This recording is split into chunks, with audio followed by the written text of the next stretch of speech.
मैया पार्वती की जय।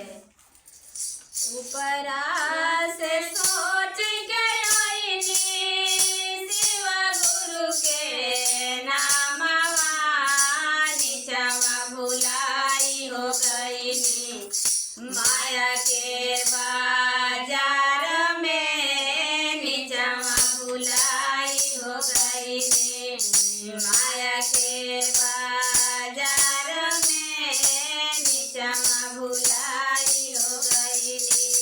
हमारे जे घरवा हो बाड़े सासू ससुरवा, पूजवा के बेरिया हो रामा करेली जागरवा, पूजवा के बेरिया हो रामा करेली जागरवा, पूजवा के बेरिया हो रामा।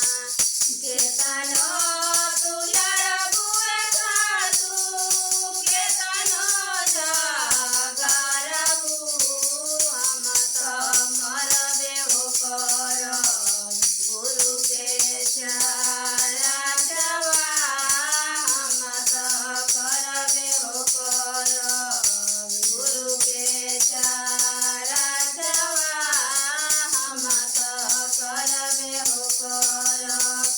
ऊपरा से सोच के आईनी शिव गुरु के नामवा, नीचवा भुलाई हो गईनी माया के बाजार में, नीचवा भुलाई हो गईनी माया के बाजार में, नीचवा भुलाई हो गईनी। हमारे जे घरवा हो बाड़े जेठ जेठनिया, पूजवा के बेरिया हो रामा करेली जागरवा, पूजवा के बेरिया हो रामा करेली जागरवा, पूजवा के बेरिया हो रामा। केतनो तुलर बुए जेठनी, केतनो जागरबू, हम तो मंगबे हो करब गुरुजी से दाएवा, हम तो मंगबे हो करब गुरुजी से दाएवा, हम तो मंगबे हो करब। ऊपरा से सोच के आईनी शिव गुरु के नामवा, नीचवा भुलाई हो गईनी माया के बाजार में, नीचवा भुलाई हो गईनी माया के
કી જય.